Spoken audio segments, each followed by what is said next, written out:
All right. Kasama po natin ngayon si Sir Ronald Llamas. Sa dami niya nagkaroon ng may Padre Liamaso ba yung latest version sa'yo, Sir Ronald? Ano yung Padre Liamaso? Is that the latest edition of your moniker? Ano bang pinanggalingan ng Padre Liamaso? Nung December pa yan. Nung Ah, visit ko sa Vatican. ay, Oo, yun pa yan.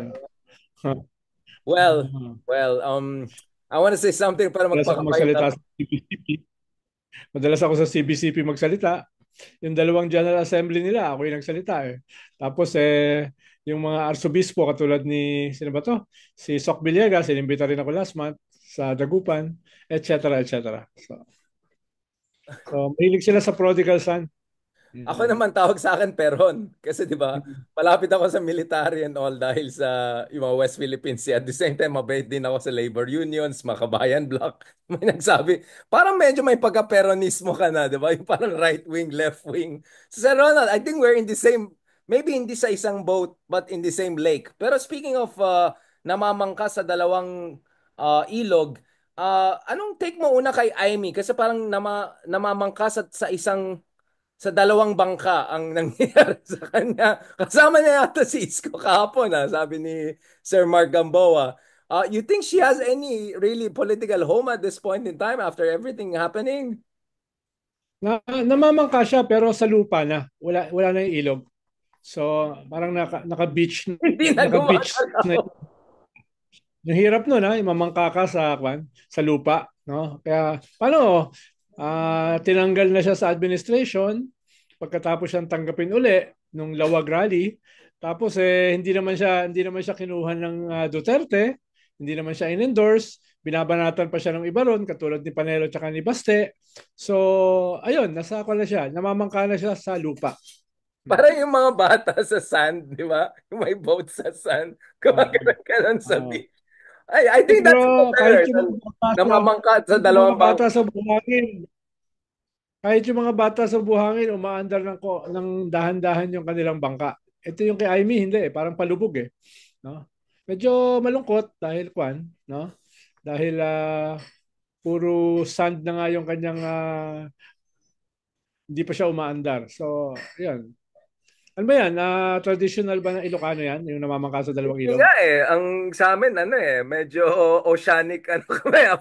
ito, ano lang, ilog-ilog lang, hindi na kaya. Hindi kaya kahapon, di ba, doon sa safe house natin, nung sinabi ni Patrick Bang something like, what do you think about advice ni Aimee about, parang, ano yun, sabi niya parang to patol is ganon, pero to be silent is divine. Tapos sabi ko, why should I take an advice from someone na sablay ang political strategy niya? Actually, hindi ko dinagdag. At wala akong troll farm to defend me in my behalf, so I have to defend myself. Pero anong gagawin yung mga Ilocano pag nilusob na yung Taiwan?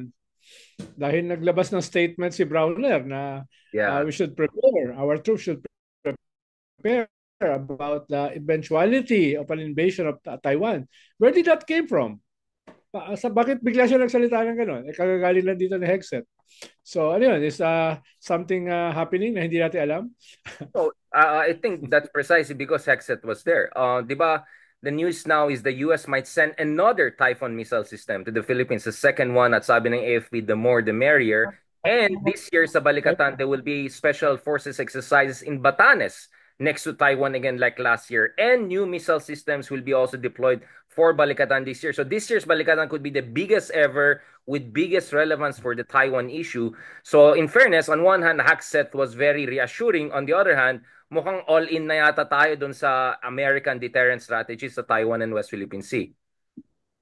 Kahit magpadala pa sila ng 100 Typhoon missile system, kwan lang yun, 3 minutes lang, ubos yun. Sa Yeah, isang, sa isang, sa isang yeah, yeah. gera. Except hindi naman yung Pilipinas yung primary, di ba? They're gonna put X-band Patriot missiles in Taiwan, in Japan, in Guam. Magda-deploy sila ng isang Typhoon missile also sa Hawaii. So ano yan, network yan eh. It's gonna be an arc of missile systems. At ang target nun sa Ronald, yung China's anti-cruise ballistic missiles, ASBMs, na gagamitin China para titirahin yung American warships. So I'm just giving you a context. Ang pagkaintindi ko dyan is medyo natutuwa tayo yata masyado sa mga reassurances ni Hackset. Napanood mo si Hackset? Parang the way he talks, parang Fox News anchor. Oh, Mr. President, I'm here to say how much my president loves you and we all love you. And he's very fond of this Mhm. country. Yung pagka-upo pa niya, parang Fox News anchor, di ba? He's an Kaya, interesting kaya character. ang respeto sa kanya yung military, US military. He is the defense chief for now, so whether marunong siya mag-signal chat or hindi, he's still he's Trump's favorite because he looks good daw. I mean, as long as you look good on TV, mukhang yun yung criteria ni Trump. Oh, So, parang yung kanya mga beauty queen na mga spokesperson.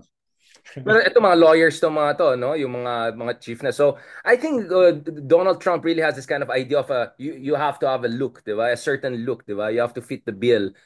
So it's a very 1980s, 90s television star kind of mindset. But to be fair to Hackset, no? I mean, he studied in Princeton and Harvard. He served as a head of troops. I think Battle of Fallujah he was there. Now, of course, everyone knows the controversial side of him. I'm just reminding people na it's not like zero siya in terms of background in military. Pero yeah, leadership-wise, wala siyang relevant One, background.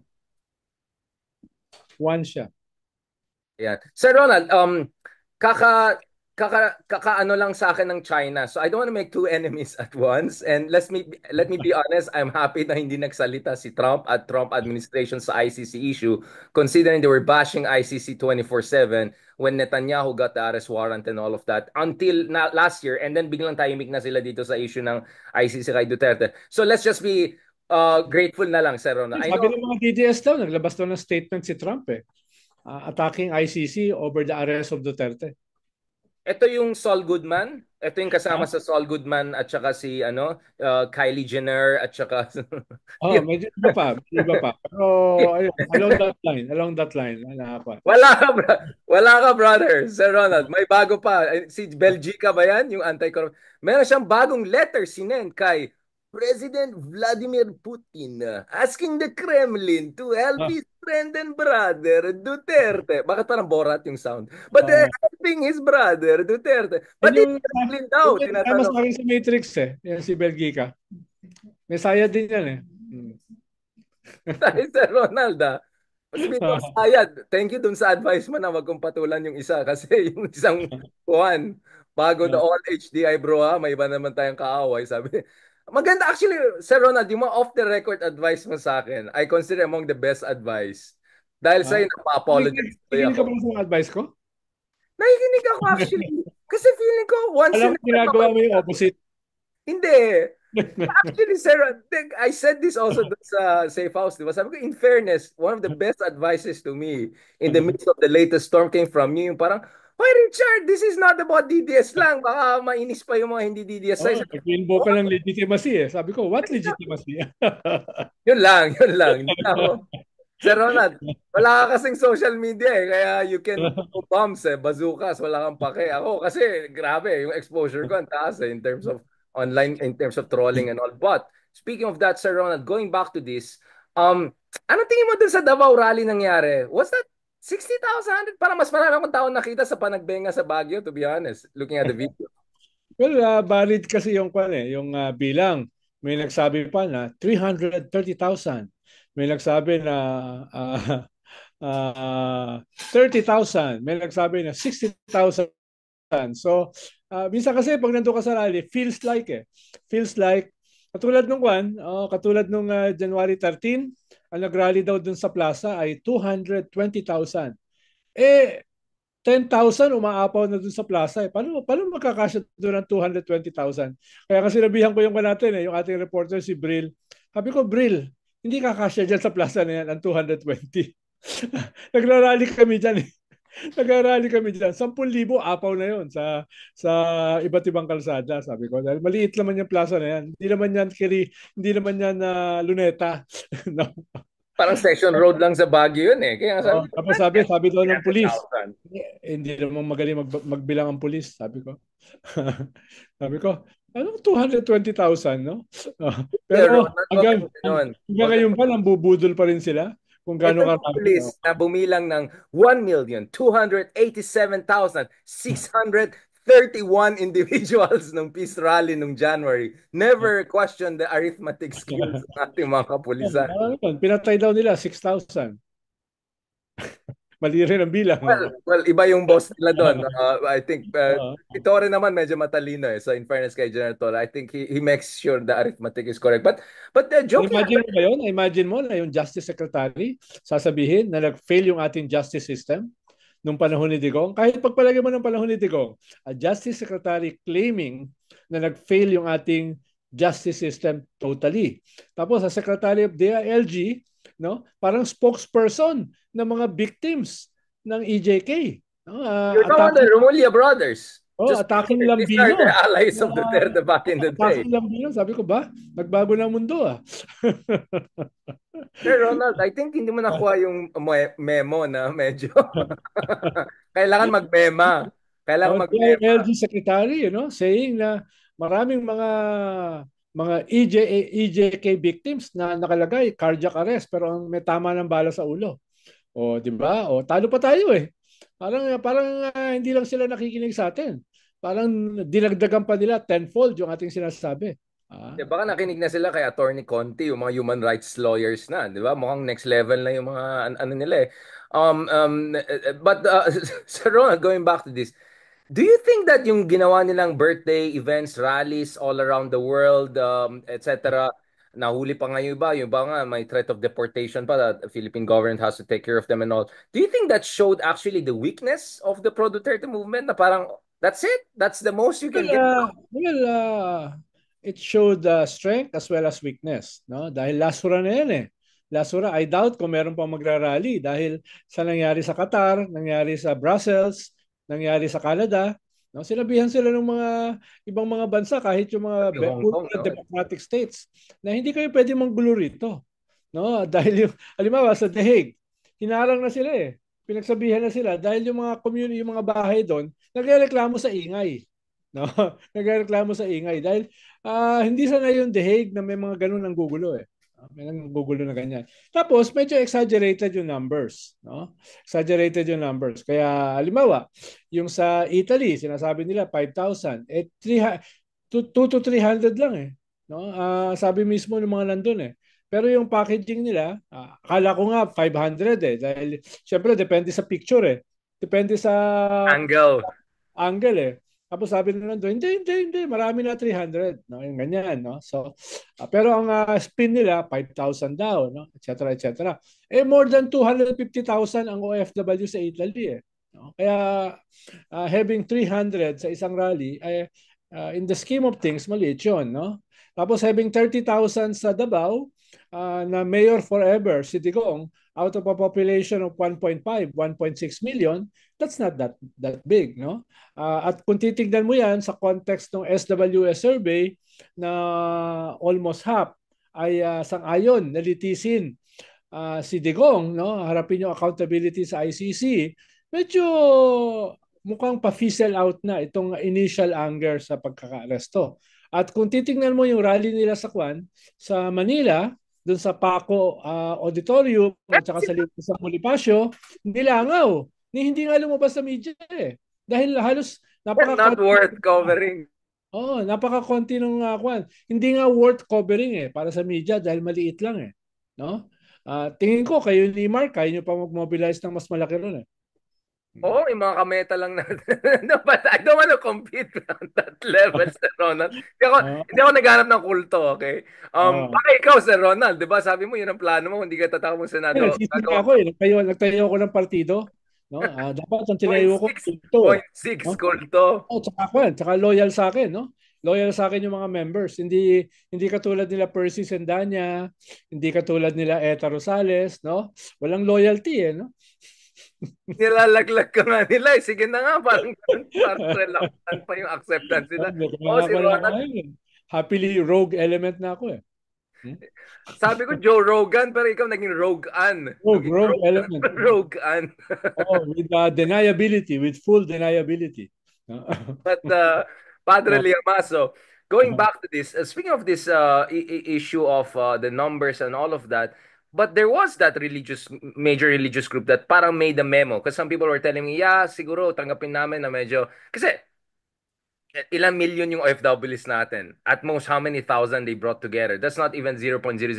Kaya sabi ko, actually, Saan yung majority of OFWs? They didn't support Duterte during the ICC. Actually, silent majority eh. Yung hindi Kaya pro nga kanina, medyo salita na sila. sinabihan ko si Edlingao, ba't natin pinapatulan yung remittance issue na yan? Ilan ba yung nagsabi na sila ay hindi mag-remit? Because it's so stupid in the first place eh. Ba't hindi ka mag-remit? Paano tatamaan ng gobyerno ron? Ang tatamaan doon yung mga kamag-anak mo. Di ba kung hindi ka mag-remit, sino yung tatamaan? Yung mga relatives mo, hindi naman yung gobyerno eh. Kaya nga, duda ako kung gaano karami yung nagsasabi, nagte-threaten ng non-remittance. No, that's so stupid eh. No, hindi lang siya stupid, it's extremely stupid.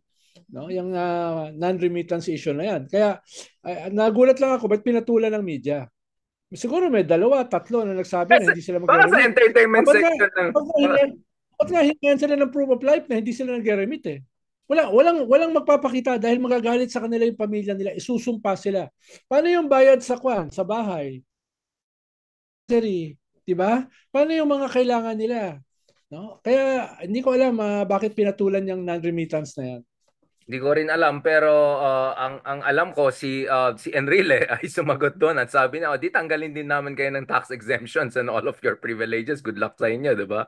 At Oo kung nga. makakulong kayo or pa-deport kayo, saan kayo hingi ng tulong? Sa amin rin naman sa gobyerno." So, I think in fairness, medyo nag-punch back yung iba diyan. But yeah, I mean, Tama yung sabi ni Amy, to deadma is divine. Oh. who? Sino? Sabi ni Amy, to deadma is divine. So, Who is Amy? Who? deadma. Ilocano. Inamin niya, pinagalitan siya ng mga ng mga matatandang Ilocana. Inamin niya eh. Sabi niya, sinabihan daw siya, ba't mo inaawa yung kapatid mo? Ganun yung kanila, wala silang pakialam sa politika. Basta ang issue sa You don't kanila, go against your ay family. naawa yung kapatid mo. No? Sabi niya, inamin niya, puro mga Ilocana na mga matatanda. Pinaglitan. Ganyan kami. Loyalty is everything. Family loyalty. Oh, strong Oh, kami on those issues basta eh. wag mo na ikukumpara sa mga taga Mindanao. Ayan na naman tayo. Let's just skip it to my people. Wala na. Parang na-regret ko na yung topic natin na solid north, solid south. Parang ayaw ko nang balikan. Dalawa yan, Ilocano tsaka Kapampangan. Let's not. Tara na. Joe Rogue ka na naman. Joe Rogue. Joe Rogue Pero ang naman ako, tawag very sa'yo. naughty ako, di ba? Hindi Oo. Joe Rogan, Joe Rogue. Sir Ronald, Pati si Joe Rogan, tinatamaan ngayon ng kanyang pro-Trump na kwan eh. Di ba? Na position. but si Rogan kasi may social media platforms. Ikaw wala kang pake. You're like a walking bazooka. Siya, marami siyang vulnerability kasi lahat ng business niya nasa social media. Eh. But Oh. going back to this, so you think the silent majority of OFW siguro have to speak out also, di ba? Kasi naapektuhan sila ngayon eh. Like parang ngayon, pag OFW ka, iisipin niyo, oh, baka pro Duterte yan, baka ganyan. Baka magkakaroon ng the wrong stereotypes ng lahat ng mga kababayan natin, especially the majority, clear majority, who are not happy to support someone who could soon be found out as guilty by an international criminal court. Kanya nga. So, paano mo pagmamalaki? Ikaw ay nakatira sa Europe, ikaw ay nakatira sa North America, di ba? Ikaw ay nakatira sa mga bansa na matagal ng modern, tapos sasabihin mo ay sinusuportahan mo yung yung may crimes against humanity. Imagine mo, Qatar, no? Qatar pa yung pinaka-extreme. Qatar, authoritarian na yan eh. Di ba? Authoritarian na yan. Yan na yung pinakamalapit kay Digong eh. na bansa. Pero Wala pinakulong silang EJK doon sa Qatar. Grabe naman. Wala, hindi naman makulong nag-EJK. pa rin yung mga DDS. Of course, ayaw natin makulong sila. Kaya dapat naman tulungan ng gobyerno. Pero imagine mo yung gobyerno na yan. Yan yung isa sa pinaka-authoritarian states ngayon, di ba? Dahil sa kanila ay monarchy, di Yeah, ba? At kahit absolute anong monarchy. rally, kahit anong public gathering, kahit 5 tao lang, bawal. Bawal. No? Kaya nagulat ako. Saudi Arabia, di ba? So, ang ginawa nila sa Saudi Arabia, nag-green shirt lang sila, Sarah Green, and then naglakad-lakad lang sila. But I think in Hong Kong ba ngayon, Kahit parang yun, pati yung delikado green yun, ha? shirt, parang bawal na ba or something like that? Kahit yun, delikado yun, ha? Dahil pwedeng tignan ng gobyerno yun as a protest. Bawal talaga ang protest doon. I-release mo ba yung kabuhayan mo? Tapos babalik ka sa Pilipinas, no? Para maging assistant ni Richard Haydarian, no? No, but seriously, Sir Ronald, yun nga eh. Like, I hope itong mga ibang kababayan natin, they're also thinking about the welfare of the vast majority of OFWs who may have radically different understanding of what's happening with ICC. At ang dami nagko-comment, we have tens of thousands of new subscribers. Purong comments nila sa YouTube is, dati kaming Duterte supporters or dati we thought this. Ngayon, talaga namulat kami. Alam namin, mali talagang ginagawa niya. Bakit itong mga ibang OFWs, pinapalabas nila na lahat ng OFWs ay pro-Duterte, hindi totoo yan. Ito yung loud minority. Parang ganun yung mga sinasabi. Katulad sa Qatar, 230, 240,000 ang Pilipino ron. Merong 17 na nag-rally. Ibig ba sabihin nun, yung mga OFW sa Qatar ay pro-Duterte? Di ba? That's 230 to 240,000 Filipinos in Qatar alone. Ang liit-liit ng bansa na yun, ha? Ang liit-liit nun, ha? Oh. Parang 300,000 lang yata ang population ng locals, di ba? Yung Puro indigenous. foreigners lang pa nun, eh. Ang vast majority ng populasyon niya. Kaya very sensitive sila sa foreigners maggagawa ng political protest. Very sensitive sila dahil minority yung mga Qatari. Minority sila. Outnumber sila, di ba? Yung kanilang military ay mga May foreigners. Turkish, Pakistani, Oo. Jordanians, yeah, Oo. yeah. Kaya very sensitive sila ng mga foreigners magkakaroon ng public display of political action. So going back to this again, to the issue of that specific religious group, which in fairness was able to bring together at least a few 100,000, if not a million, nung January. Parang may memo silang recently, tinatag ako, tapos parang sinasabi si Sir Ronald, nabasa ba niya? What do you have to say about that specific group? Na Well, ang mas naghahanda sana sila yung pagdating ni Digong. Kaso, si Digong bigla na lang umuwi nang hindi nakapaghanda itong grupo na ito. Katulad ng sabi ni Panelo. Inamin ni Panelo na dapat naghanda yung mga pro-Duterte forces para pagdating niya may malaki talagang sasalubong at pipigilan yung kanyang arrest.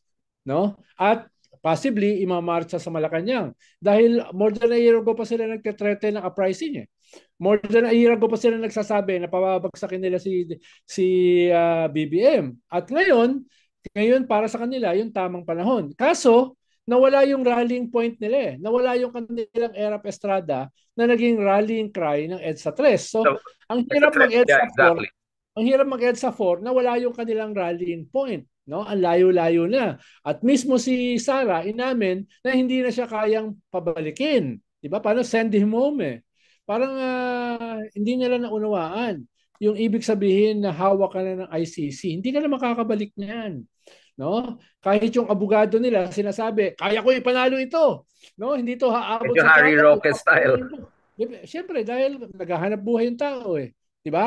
Kailangan niya lang tapos akala mo napakaganda ng kanyang track record. Isa lang yata yung napanalo niya na former vice Iwan president pa niya yung isa. No, yun lang Kasi yung napanalo nag-conflict niya. of interest pa, yung Parang ang taga sobrang Central kilig African niya Republic. I mean, yeah, I mean, let's be honest. Oo. They're not getting the creme de la creme of international lawyers, to be honest about it. Yes. Oo. Kaya, But there are certain things we have to talk about. Sir Ronald, pwede pa rin bang kasuhan ng sedition yung mga pro-Duterte supporters who are openly calling for basically chaos and anarchy? Or because they're so clownish, these figures, hindi ko sinasabi si Panelo or Robin Hood yan, ha? Pero dahil ba clownish figures ng mga to, hindi pwede kasuhan ng sedition. Kasi parang yun ang sinabi ni Justice Carpio na parang, to be seditious, you have to be taken seriously to begin with. well, parang kanyan Parang yung anti-sedition law natin na inabrogate na, di ba? Dahil kung hindi ka naman magbe-bear ng arms laban sa gobyerno, no, pwede kang magsalita, pwede kang bumanat, no, in the sharpest terms. Pero ibang usapin na kung ikaw ay hahawak na ng armas para labanan ng gobyerno. Ibang usapin din yung magpo-post ka sa Facebook mo at ikaw ay isang active military. Yan, pwede kang Or kasuhan police. yan, no? Or Oo. police. Yeah, Oo. yeah. Police or military, tapos mag-agitate ka, iba yon. Iba yung civilian na mag-agitate, no? Pero hanggang salita lang siya. Iba yung sundalo na magsasalita. No? So, varying degrees yan Pag sundalo at police, alam ko pwedeng kasuhan yan. Hindi yan usapin ng freedom of speech. Dahil ikaw yung merong, ang military at police, yung may monopoly on the legitimate use of force. Diba? Tapos sasabihin mo na i-agitate mo yung mga kasama mo yun, alam ko sedition yun, no? Alam ko sedition yun. So those who So, bear arms and those who could actually pose direct threat. So what do you say yeah. about yung mga police daw na nag-resign? Yung isa lumabas na last year pa pala nag-resign at hindi pa rin Oo nga, napadala ng oo. allowance sa mga anak niya. Pinagalitan pa siya ng asawa niya. Ah. Last year ka pa nag-resign, something like that. Meron bang serious enough numbers of police or yung mga tao na nag-benefit under Duterte who you think could pose threat or should be on a watch list or something? Siyempre, inalagaan din ni Digong yung police dahil yan yung nag-implement ng Tokhang. Ibig sabihin sila yung beneficiary ng Tokhang. No, kaya partly dahil nakinabang sila, partly dahil threatened sila. No, threatened sila na baka kakasuhan sila. Kaya hindi ako magugulat kung may mga pulis na magsisimpatya kay Digong because of those two combination Kasi na blood pact. inalagaan sila, Meron silang no, blood pact. Yeah, oh, basically part of this. hindi nga usapin ng blood pack eh. Yung usapin ng inalagaan sila pero yung ikalawa na mas compelling, baka kasuhan sila eh. No? Baka kasuhan sila dahil dito sa usapin ng Tokhang. Sabi nga ng head ng police, yung secretary ng DILG, anong klase yan? Yung legitimate na pinatay nila na laban ay walang record. Walang forensic evidence. Walang nakasulat. So talagang condemnation 'yan ng ating kapulisan, 'di ba? So baka yung iba diyan, lalo na yung active sa Tokhang, kinakabahan na sila. Kinakabahan na sila. Hindi ako magugulat kung susuportahan nila si Digong. Pero usually sa isang mutiny, hindi naman pulis yan eh. Ang mutiny is military. Military talaga. And so far, professionalized sila. Yes. Speaking of that, Tapos tinaasan ng sahod ng mga sundalo, 200 peso a yeah, day. Tapos nag-loyalty check sila nitong nakaraang mga linggo. So, tingin ko at the yung ano nila, yung pension nila hindi na ginalaw, 'di ba? Dati gusto nilang yes, parang yes. contribution based. Oo. So yung chain of command, tingin ko will hold. Tapos yung base nila, yung mga sundalo ay hindi naman susuporta ng isang political project na clearly pro-China. No, yun yung isang elephant in the room eh. Right. They support a Duterte political project knowing na yung mga Duterte ay pro-China. I doubt it. No? I Yeah, doubt. and that Trump administration is not only standing by the Marcos administration, if anything, they're doubling down on their security and military cooperation. So invested ang US in the Marcos administration, not in any pro-China. So sorry na lang, I don't know kung tutulungan ni Putin, but as far as Trump is concerned, not sure about that. Sir Ronald, speaking of this whole military sedition issues, ito yung nationalistic cry ng ating mga ka-DDS. I am not a Filipino for nothing. I mean, anong ibig sabihin? I am parang double negation. Hindi ko masyado na-gets. Medyo, Ano ba? ano, I am not a Naunawaan ko ba yung Filipino for sinabi ni nothing. Anong ibig sabihin, naunawaan sir? ko ba yung sinabi ni Amy, no? Ano ba tayo? Province of The Hague? Baka mas accurate ang dapat sinabi niya. Ano ba tayo? Province ng Netherlands? Paano The Hague kasi hindi bansa eh. Baka nakalimutan ni Amy. Hindi, baka I mean Ganun ba talaga? referring to the 30 Years War nung 17th, 16th century nung independent principalities yung mga Germanic states. Medyo. Pag nagbabangga ka sa Baka sand, blast no? Sa lupa. Medyo hindi ka updated Ha? sa Ano ba history. tayo? Province ng The Hague, no? Ang The Hague kasi province din eh. Parang mahirap ka maging province ng isang province. Pakipaliwanag lang sa kwan mo, sa kababayan mo. No? Mamaya, Baka nakalimutan eh. bay am dagito nga.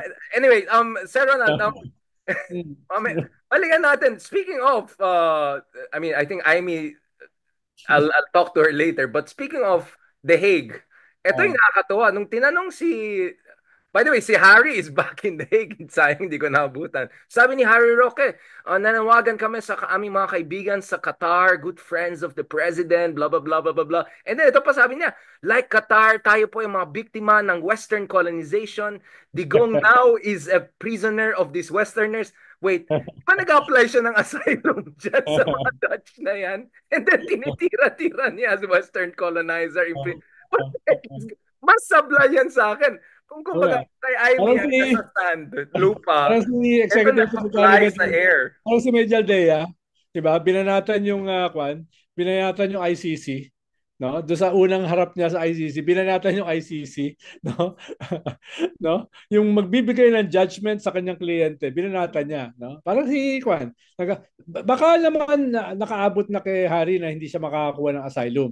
Kaya galit na siya, no? Kaya Acceptance galit na siya. statement. Kaya kanina sa Kwan, sa Storycon, sabi ko kay Reg at saka kay Ed Lingao, uy, nabalitaan niyo na ba yung Kwan, yung breaking news? Sabi niya, ano?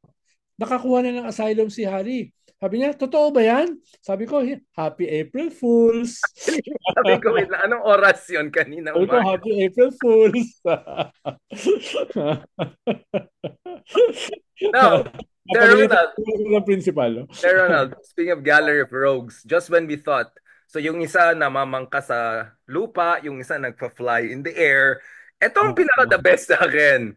Si Robin Hood Oh, Padilla, parang ayaw yata umuwi. oh, Kanina may sinabi siya na, kasi I don't understand why is he there. Hindi naman siya pwede sa oh. detention center. I was there, I asked, pwede lang Oy, family, consular affairs at lawyer. yeah, tsaka council. So, Oh. hindi ko maintindihan anong sinisabi nitong bossing natin. Tumagat ako kay Mayor. Saka nung ba, kung una kong sasabihin sa kanya, tapos yayakapin ko siya, hindi kita iiwan ko. Kahit saan makarating. Hindi kita iiwan.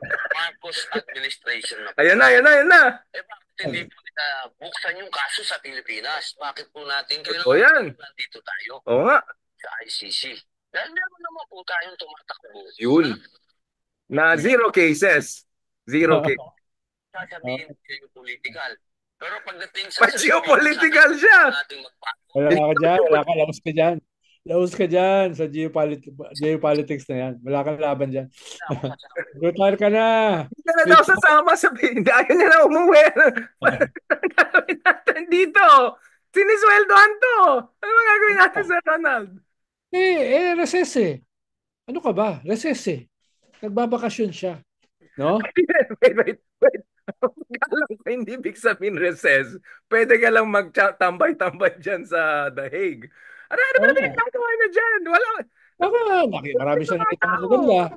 Baka may marami siya nakita magaganda, di ba? Uy, Sir Toxic din ang Ronald. masculinity yan eh. Parang ikaw din Sir, yan. Sir, ako 3 days lang lumabas ako, nahiya na ako. Sabi ko, sasabihin ng tao, si Richard ay masyado nag-ano sa Southern Europe. So, Ah, umuwi na lang ako. Para hindi na sila magsabi. Ito, ah. hindi ko Marami maintindihan. na nagtatanong anong ginagawa mo ron eh. Oh. Nandiyan ka nga, sir.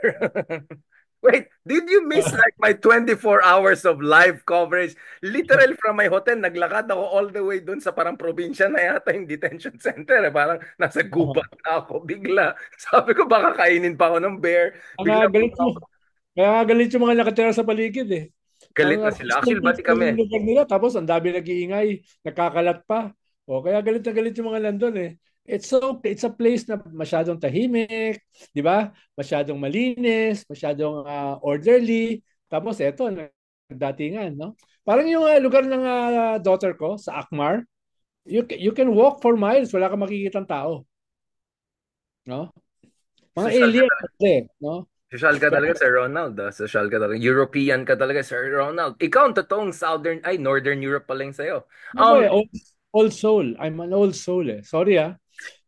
Sorry ah. Hmm. More like Mr. I'm International. from Renaissance Europe eh. No? You're so Europe naman. You're so Europe. Nakauwi na si First Lady. Previous life ko, baka kung ako eh, Borgia Pope. Salamat. Bago pumunta kung saan tong usapan na to, let's go to the last part of our discussion. Oy, first time ko sinabi last part. Mamaya sasabihin mo, kanina ka pa nagla-last part. Ito talaga. Pag-usapan natin ng opposition. So, yung weekend, mukhang ito na, may rally yata sa Caloocan. Andun si Senator Trillanes, Senator Rizon Tiveros. Mukhang medyo, ano na, binubuo na Hindi ko nakita si Kwan doon, si Kiko at saka si Bam.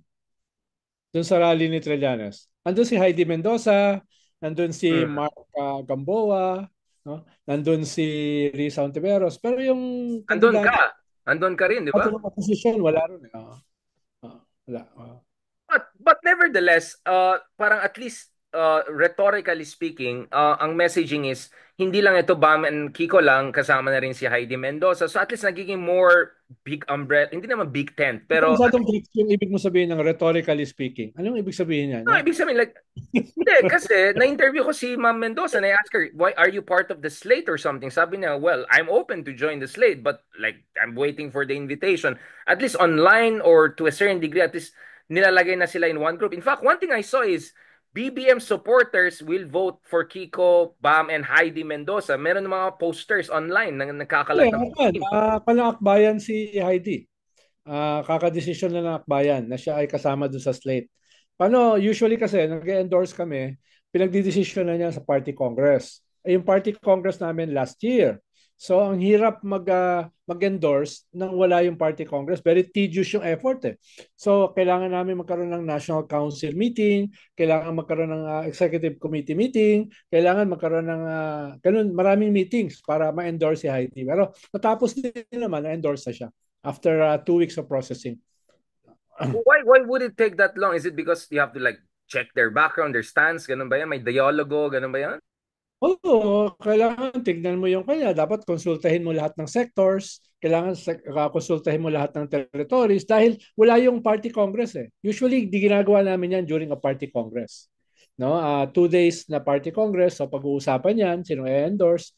No? Dahil maghahanda ka eh. Hindi ka lang naman mag-endorse eh. Magkakampanya ka, isasama mo sa campaign mo yun eh, sa party list. So, mahabang panyan, preparasyon. Eh, nung hindi siya, nag-file lang si Heidi, tapos na yung party congress namin eh. Kaya kailangan ng ganung klaseng tedious process para siya end. O nga pala, yung mga iba diyan na hindi naman na magboboto ng mamamayang liberal, eh baka wag niyo kalimutan naman yung akbayan, no?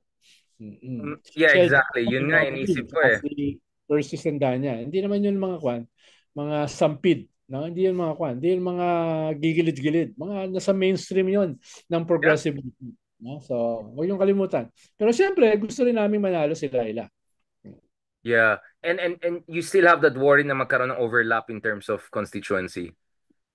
Well, usually naman meron yan dahil nga isa lang ang boto eh. Pero hopefully, na ma-manage naman dahil limbawa, si Lenny all out kay Laila eh. So, siguro baka tatabo siya sa Bicol. No? Yun yung kwan. Doon siya kukuha ng Pero meron din mga party list ako, Bicol and all, hindi ba? pero hindi naman yon pink. Ibig sabihin, kung si Lenny ay kakampanya sa Bicol, ay siyempre yung base niya ay enough para ipanalo si Laila. Although nagrereklamo yung mga iba, dahil halimbawa, yung Bunyog, Bicol din yan, Pro Lenny rin yan, no? Yung KNP ni Bam, no? Yung Akbayan, meron din mga Bicol chapters kami. So yung iba nagrereklamo, pero kailangan happy all eh, no? God. So yours. Napaka-imperfect ng ating party list system. Yeah, you're right.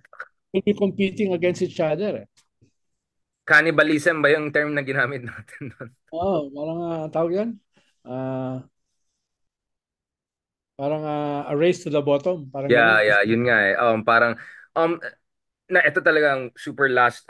You think with Bato now kind of situation in the air, Aimee absolutely out of the picture, mukhang she's struggling in the surveys. Sabi nga namamangka sa lupa. With Camille Villar. I think mga Villars, they've made their stance clear na they're definitely not with BBM on this issue, and of course we know the ties that bind when it comes to Duterte's. And we saw already Camille Villar struggling to go into Magic 12 in a lot of surveys. Do you think that actually raises the chances for progressive candidates? Delikado sila dahil una, yung Nationalista Party ng mga Villar ay kasama sa ruling coalition. No? At wag nilang kalimutan, may 3 years pa si BBM. That can create problem not only for their party, but also for their family. No? Then again, talaga namang si Cynthia Villar ay pro-Sara, pro-Kibuloy pa nga eh. So, hindi ako magugulat na nagtataka nga ako ba't sila sinama sa administration slate. Dahil si Mark was a cabinet secretary ng mga Duterte. Si Cynthia publicly ay sumusuporta kay Sara at saka kay Kibuloy. no? Of course, si Camille di naman nagsasalita, pero hindi na rin siya sumasama sa mga rallies ng administration. So, at dahil nasa bingit siya, delikado siya kung hindi siya dadali ng administration, kung Exactly. ilalapit siya. Exactly. Baka hindi sapat yung makukuha nilang boto sa Mindanao, sa mga Duterte at saka sa Iglesia para siya ipanalo. Doon siya kabahan, no? Dahil in the midterm, malakas yung administration eh. No? At ang primate corridor pa rin, yung NCR at saka yung Luzon, diyan pa rin yung magpapanalo sa iyo. Kahit kumuha ka sa Mindanao, that may not be enough para ipanalo ka. No? So, And that's where also the Kikos and BAM should focus, right? I mean, if there's any implicit strategy of trying to kurut here a bit, DDS, kurut there a little bit, solid north, I don't think it works in the current highly polarized situation, right? yung masyado kay Kiko tsaka kay Bam, kung magalit yung mga tiga Luzon, na ang tingin masyado naman nila nililigawan yung mga. Masyadong quiet, silent on this issue, right? Oo. So, baka may, sana hindi naman, pero ayun, that's a distinct possibility kung masyado silang tahimik, no? Halimbawa sa usapin ng impeachment, sa usapin ng arrest ni Digong, no, etc. And this is perfectly how to end this. Sara impeachment, is it more possible now than ever, or it could work in the other direction? Because my understanding is there could be 10 or 11 senators na hindi masyadong sang-ayon sa impeachment of Sara now, but I can imagine 3, 4, 5 of them are actually susceptible to the right kind of nudge to come clean. Right. Yeah. Dahil yung number sa Senate, kanyan eh, movable yan eh. Movable yan. Depende sa balance of forces, depende sa quid pro quo, carrot and stick, at depende sa public pressure. Halimbawa, yung kung si Digong ay kasuhan na officially ng crimes against humanity, ikaw ba gusto mo bang ma-identify na sinusuportahan mo yon? No? Ikalawa, pag binuksan yung mga bank accounts ng mga Duterte, especially Sara, at makita na may mga questionable funds in their millions, Higimango. questionable characters, ikaw ba gusto mo bang suportahan yon? No? Ikatlo ay ito dito papasok yung carrot and stick. Gusto mo bang i-antagonize yung gobyerno na may 3 taon pa? No? Kaya yun yung mga considerations. Kaya yung numbers na for now siguro ay not enough para i-convict siya, pero hindi pa naman nagsisimula yung trial eh.